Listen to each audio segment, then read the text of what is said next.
Ngerasa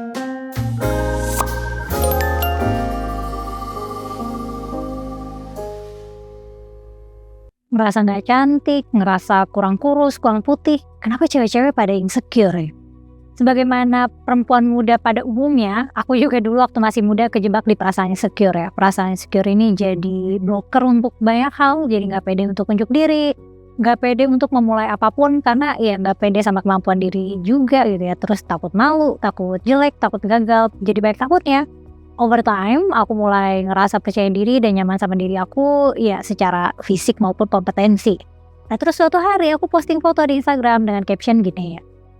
Nothing compares to the joy of feeling comfortable and confident in our own skin. It's indeed a deep-seated emotional state of well-being. Outgrowing the typical insecurities many young women face is truly liberating, or maybe it has something to do with age since I'm closer to middle age than to my teenage years. But girls, whatever phase you're going through in your self-love journey, I hope this sense of liberating self-love finds its way to you too. Gitu. Terus ada teman baikku yang komen gini, requirement-nya apa aja supaya bisa mencapai mental state kayak gitu. Terus aku jadi mikir ini pertanyaan yang sangat esensial ya. Aku jadi harus mengkonstruksi ke belakang apa aja nih requirement-nya. Tapi aku gak bisa jawab singkat di kolom komentar. Jadinya aku bikin video aja ya. Bikin video ini. Jadi aku bikin step by step. Step 1, identifikasi akar insecurity-nya. Akar itu aku bagi jadi 3 ya. 1, looks, ya ngerasa kurang cantik, kurang apalah gitu, kurang langsing, kurang putih dan sebagainya. 2, competence, merasa kaya, ngerasa gak berbakat. 3, wealth, ngerasa menjadi bagian dari sobat miskin gitu. Jadi gampang minderan nih sama yang lain gitu, karena ngerasa bokeh banget. Terus 4, popularity, ngerasa gak populer, jadi insecure dan menarik diri di pergaulan, ya kayak minder aja gitu, siapa gue gitu di tengah geng cewek beken itu misalnya. Nah yang paling umum di cewek itu insecure merasa jelek. Jadi menjadi cantik itu hal penting buat cewek. Gak ada cewek yang mau masuk ke kategori cewek biasa aja, apalagi cewek jelek. Evolutionally speaking, manusia memilih potensi mate partner itu dari looks gitu, salah satunya dari looks. Simpelnya kalau kita cantik, banyak cowok yang suka, opsi kita jadi banyak, dan chance kita punya keturunan yang oke jadi tinggi gitu. Jadi singkatnya menjadi cantik itu bagi perempuan adalah part of survival, salah satu cara perempuan bertahan hidup. Dan beauty privilege is real. Kalau kita cantik, nasib kita bisa lebih baik karena ada good look bias kan, dimana manusia tuh punya bias untuk mikir orang-orang cakep nih kompeten gitu, atau orang-orang cakep nih baik hati gitu, padahal itu bias aja. Dan kamu juga tahu kan dulu ya, nggak tahu sekarang, semoga udah nggak ada. Dulu tuh suka ada kualifikasi lamaran kerja syaratnya good looking. Nah diskriminasi berdasarkan penampilan itu real dan quite instinktif, maksudnya bisa dipahami meskipun nggak bisa dijustifikasi ya. Kalau kita cantik, orang cenderung gampang suka daripada kalau kita nggak enak dilihat gitu. Meskipun kita sadar secara rasional kalau kita nggak boleh judge orang berdasarkan penampilannya aja gitu ya, don't judge a book by its cover. Faktanya otak kita tetap akan secara otomatis melakukan asosiasi untuk menilai seseorang di penampilan, karena penampilan seseorang adalah informasi pertama yang kita terima dan olah sebelum kita berinteraksi sama orang itu. Dan manusia itu bukan makhluk yang terampil dalam berpikir rasional ya. Manusia lebih mudah untuk mengikuti insting dan kebiasaan aja. Tapi bahasan tentang jenis cantik yang gimana itu bahasan nanti ya. Soalnya ada juga nih jenis cantik yang gak disukain, jangan gak disukai, justru cewek-cewek malah gak suka dan malah musuhin cewek itu, malah digosipin, dibully sama teman-teman ceweknya. Nah nanti aku akan bahas tentang intersexual competition ya kapan-kapan ya. Intinya wajar kok kalau perempuan pengen cantik. Jadi gak usah gengsi, gak usah pick me, say it loud, aku pengen cantik dan saat ini aku insecure merasa gak cantik. Nah misalnya udah tahu nih insecure karena merasa gak cantik, identify kenapa merasa nggak cantik. Misalnya karena kalau aku ya karena kulitku gampang jerawatan gitu, atau karena overweight gitu, aku juga gampang gemuk dan masih kayak aku juga nih, atau apa ya, kayak alis aku beda sebelah, kelopak mata aku beda sebelah, atau gigi aku somplak dan berjarak gitu. Step 2, test your judgment. Setelah udah teridentifikasi, sekarang kita mesti uji nih hasil identifikasinya. Caranya dengan verify ke orang-orang yang dekat dan kamu percaya feedbacknya. Kalau bisa kamu bagi nih hasil tesnya ke 2 kelompok gitu, menurut cewek dan menurut cowok. Karena kadang yang menurut cewek jelek, menurut cowok cantik-cantik aja gitu. Nah, kamu setuju gak sih kalau beauty standard itu tinggi karena cewek-cewek yang pasang standar setinggi itu gitu, sampai unattainable. Kulit mulus kayak porselen lah, kan ada tuh tren glass skin, Korean glass skin tuh. Terus ya langsing gitu, atau absnya harus popping, terus bibirnya di filler, dagu disuntik lancip. Ya itu standar yang dibikin cewek-cewek yang cuma bisa di-afford oleh cewek-cewek high maintenance dan resourceful. Jadinya cewek yang biasa aja dan merasa biasa aja, terus duitnya ngepas, gak mampu untuk maintain that level of beauty gitu. Jadi tentuin dulu nih, kamu mau dinilai cantik buat diri kamu sendiri, buat validasi cewek-cewek, atau buat disukain cowok-cowok. Karena jenis kecantikan yang mau kamu raih gitu ya, itu akan beda pendekatannya ya. Nah, hasil identifikasi tadi, tes tuh ke teman-teman kamu, benar gak sih aku jelek karena XYZ gitu misalnya. Nah, habis sudah dijawab kan kita jadi punya nih data point dari perspektif orang lain. Bisa aja kamu dapat input baru ya, yang ternyata kita kira nih kita nggak cantik karena hal-hal yang diidentifikasi tadi gitu. Karena kayak kalau misalnya kayak aku jerawatan gitu, alis aku naik sebelah gitu. Tapi ternyata pas nanya ke orang lain bilangnya aku nggak cantik karena misalnya jidat aku kurang cekung gitu ya misalnya ya. Nah, berani nerima feedback dan kritik itu adalah bagian penting dari melepas diri dari insecurity. Karena in the end, feeling secure adalah ketika kamu resilient sekaligus open terhadap kritik. Karena kita tahu nih, kritik dan feedback orang lain tuh nggak mengubah atau membentuk kita. Kita ya akan begitu aja sebagaimana adanya. Feedback tuh cuma berguna sebagai data point aja supaya kita bisa tahu perspektif orang lain. Nah, tapi penting juga untuk cek standar kesehatan ya. Mungkin kalau masalah kulit dan berat badan ada hubungannya sama masalah hormon atau gizi atau underlying problems yang lain. Tapi ya rasa insecure kamu tetap valid meskipun misalnya kamu tetap merasa kurang dan minder, meskipun secara standar kecantikan dan kesehatan nih sebenarnya kamu gak kekurangan apa-apa gitu, tapi insecure anyway. Dan bisa jadi juga setelah kamu tes gitu judgementnya, ternyata insecure kamu gak punya nih dasar yang kuat, kayak false insecurity aja. Jadi ya udah jadi insecure lagi. Apa yang mau di-insecurein? Ngomong doang emang gampang sih ya, tapi masih ada next step nih. Step 3, manage the feedback. Yes, gak semua feedback itu benar, gak semua feedback itu berguna, tapi at least kita jadi tahu nih siapa yang bisa kasih feedback yang reliable, dan kita jadi punya variasi data point. Kalau urusan estetik cantik gak cantik kan masalah selera ya, subjektif gitu, masing-masing orang punya referensi sendiri-sendiri. Kalau kita mau, kita juga bisa nih mendefinisikan versi cantik kita sendiri gitu, hitung-hitung supaya nambah variabel dalam makna cantik yang lebih majemuk gitu. Tapi kalau misalnya yang kamu minderin itu adalah kompetensi kamu, ya kamu cek faktanya. Misalnya apa ya, skill bahasa Inggris gitu, faktanya nilai IELTS kamu 8 gitu, tapi kamu merasa bahasa Inggris kamu payah gitu. Terus ada temen yang bilang, iya kamu Inggrisnya payah, ya itu kan gak align sama fakta gitu. Kayak statistically speaking, orang yang bisa dapat nilai 8 tuh chance-nya berapa sih? Jadi penting banget nih untuk menyamakan persepsi dan realitas. Kalau urusan wealth misalnya, kamu ngerasa minder karena kamu sobat miskin society gitu, malu nongkrong di kafe mahal, ya kamu bisa align apakah kamu emang semiskin itu dan peers kamu tuh sekaya itu, dan kalaupun iya so what gitu. Yang lebih pentingnya kan apakah hangout di situ sama teman-teman gitu itu worth atau enggak gitu. Itu ya harus ngelatih ini impulsnya sih, kayak ngelatih nervous systemnya.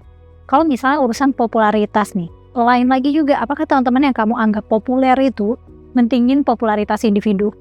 Kadang minder itu cuma bikin-bikinan pikiran kita aja yang kita kira orang lain mikirin, padahal bisa jadi enggak gitu. Step 4, can you change the root of your insecurity?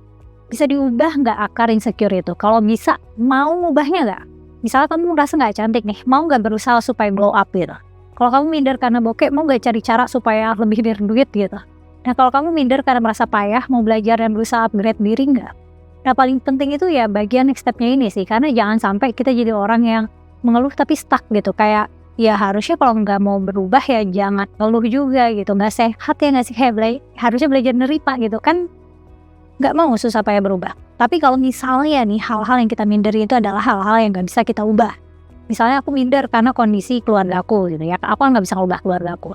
Atau aku punya kondisi bawaan yang gak bisa sembuhkan, dan hal-hal yang gak bisa diubah lainnya gitu. Itu jalan keluarnya cuma belajar nerima. Pilihannya mau insecure terus atau mau berlapang dada untuk menerima kenyataan. Jadi gak ada yang bisa diubah. Tapi kita bisa nih ngelatih pikiran kita untuk diselaraskan sama realitas gitu. Step 5, align your perception with reality. Insecure berpanjangan tuh bikin kita nggak napak tanah ya, kayak halu tapi in a bad way. Apalagi kalau false insecurity, kayak apaan banget kalau kita merasa aduh aku jelek banget, padahal menurut 1000 dari 1000 orang misalnya cantik banget gitu. Itu kan kayak gak jelas ya. Nah, false insecurity emang bikin persepsi kita terhadap realitas jadi distorsi, dan dampaknya kita jadi kehilangan some sense of self-worth. Dan kadang insecurity kita juga projecting ya, atau kita jadi sensitif, gampang kesel karena kita orangnya nggak pede kan. Kalau ketemu orang yang confidence-nya menguar-nguar, kita jadi kesel. Ya karena misalnya kita minder miskin, kalau ketemu orang yang tajir kita jadi kesel gitu. Karena merasa jelek, kalau ketemu orang cantik juga jadi emosi gitu. Nah, insecure berkepanjangan yang nggak kita dikonstruksi itu bikin kita jadi orang yang toksik. Orang yang kita iriin jadi kita gosipin, kan nggak banget ya. Ya nanti aku akan bahas nih tipe-tipe cewek yang rawan digosipin ya, tapi that topic is for another day. Step 6, overconfidence is another delusion. Nah, kadang ada orang yang supaya pede ya udah dia menilai diri sendiri terlalu tinggi gitu, padahal sebenarnya nggak segitu nilainya, dan jadi overconfidence. Overconfidence itu ya false confidence karena dasar confidence-nya nggak akurat. Misalnya nih, aku merasa aku paling cantik sekecamatan gitu, padahal faktanya nggak ada yang setuju sama itu. Atau misalnya aku ngerasa suara aku tuh paling merdu gitu, makanya aku pede nih nyanyi-nyanyi kencang depan umum, padahal yang denger tuh terganggu. Nah, makanya ini pentingnya itu untuk align sama realita. Kalau terlalu rendah diri dari kenyataan jadinya minderan yang nggak perlu. Kalau terlalu tinggi ya jadi halu gitu. On the contrary, emang manusia punya kecenderungan alamiah untuk merasa dirinya lebih baik dan lebih penting dari orang lain, karena manusia bisa nih ngerasa happy kalau merasa dirinya lebih baik dibanding sekitarnya gitu ya, semacam coping mechanism. Tapi perihal membandingkan diri sama orang lain ini juga aku akan bahas detail di episode lain ya, supaya nggak melebar. Intinya antidot dari insecurity itu bukan halu ya, tapi dengan mengakses diri dengan tepat dan menindaklanjuti dengan tepat juga. Kalau kekurangan kita masuk ke dalam kategori di bawah kendali kita dan bisa diubah, nah boleh tuh diimprove ya kalau mau. Kalau kekurangan kita di kondisi yang berada di luar kendali kita, ya pilihannya cuma belajar untuk nerima kehadirannya, ya mau apa boleh buat kan, mau gimana lagi. Pernah dengar kan istilah fake it till you make it? Nah, karena harapannya dengan pura-pura pede nanti jadi pede beneran. Nah, ini iya nih bisa useful, tapi ini bukan genuine confidence. Mungkin ada root cause dari insecurity yang gak ke-address ketika lagi faking it. Step 7, genuine confidence roots in humility. Confidence yang sejati itu berakar dari kerendahan hati, bukan jadi yang paling berusaha membuktikan diri. Jadi yang bisa chill aja karena kita udah tahu nih kelebihan dan kekurangan kita apa, dan kita secure sama fakta itu. Tenan nih. Jadi nggak perlu ngerasa lagi untuk selalu compete dan compare diri kita sama orang lain. Ketika kita humble, rendah hati ya, bukan rendah diri. Rendah diri mah ya insecure gitu. Kalau kita humble, kita bakal open to learning and growing, karena kita nggak takut untuk acknowledge that we are not the prettiest, not the best out there, and we don't know everything gitu. Nah, acknowledge ini semua justru bikin kita percaya diri, karena kita bisa ngandelin diri nih untuk improve dan adapt instead of pretending to be perfect. Nah, humility atau kerendahan hati ini juga bikin kita jadi approachable, likable, dan relatable, yang mana orang jadi nyaman untuk deket sama kita karena relate. Orang tuh generally respect orang-orang yang pede dan gak takut jadi diri sendiri, which includes showing their vulnerability. Step 8, surround yourself with trustworthy people. Yang gak kalah penting adalah membuat diri kita dikelilingi oleh orang-orang yang bisa dipercaya dan ngedukung kita. Having a support system yang solid is crucial. Support system yang genuine itu bisa banget ngebantu kita dalam ngatasin insecurity. Mereka bisa ngasih kita perspektif yang berbeda, mereka bantu kita untuk stay grounded, dan kalau mereka emang peduli dan sayang kita, mereka akan kasih honest feedback for our good. Jadi build trustworthy circle ya, yang bisa lift you up, tapi nggak fake, dan bukan yang drag you down and make you feel less than you are. We are social animal, kita nggak didesain untuk hidup sendirian. Social support itu kebutuhan primer buat manusia. Kalau kita nggak dapat social support yang cukup, kita ya bisa gampang kena mental, gampang insecure, itu salah satunya. Step 9, seek professional help if you need it. However, I do aware that the root cause of low self-esteem must be more complex than this. Mungkin ada penyakit mental yang perlu dirawat, mungkin trauma masa kecil, mungkin pola asuh yang kurang tepat, dan lain-lain. Kalau ada yang merasa low self-esteemnya itu, minderannya itu ada hubungannya sama kesehatan mental, please seek help ya. Jangan takut untuk mencari bantuan profesional kalau kamu merasa perlu, karena kadang insecurity kita itu berakar di masalah-masalah yang mungkin lebih dalam dan kompleks yang butuh penanganan lebih dari sekedar self-help atau support dari teman, dari keluarga, atau dari nonton channel ini gitu. Nah, psikolog atau psikiater atau konselor itu bisa ngasih insight atau tools atau strategi yang lebih specialized untuk bantu navigate perasaan-perasaan insecure dan semacamnya, dan gimana caranya ngembangin healthy coping mechanism. Ya pokoknya remember, seeking help is a sign of strength, not weakness. It shows that you're committed to your personal growth and well-being, so if you think you need it, go for it. Jangan biarin stigma atau apa kata orang lain menghalangi kamu untuk mendapatkan support yang kamu butuhkan. Di caption Instagram aku bilang kalau mungkin ada hubungannya sama usia ya, mengingat aku udah masuk awal 30-an nih.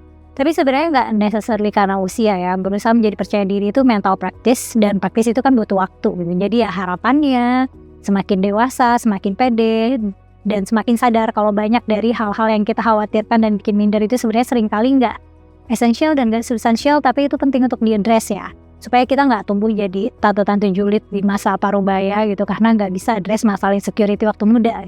Semoga konten tips panjang ini helpful ya, semoga kamu suka segmen ini segmen baru namanya segmen Forbidden Girls Talk. Kasih tahu aku ya di komen, akan aku lanjutin nanti kalau misalnya kamu suka. Next sih aku rencananya mau bahas tentang slut shaming di antara cewek-cewek, kenapa cewek-cewek yang bergosip, dan cewek kayak gimana yang rawan digosipin, kenapa kita suka ngebanding-bandingin diri, atau mungkin hal-hal yang kayak cewek banget dan agak private, kayak misalnya bahas masturbasi perempuan atau mitos tabu menstruasi. Nanti lihat nih, semoga aku konsisten ya. Makasih udah nonton sampai selesai, sampai ketemu di konten selanjutnya.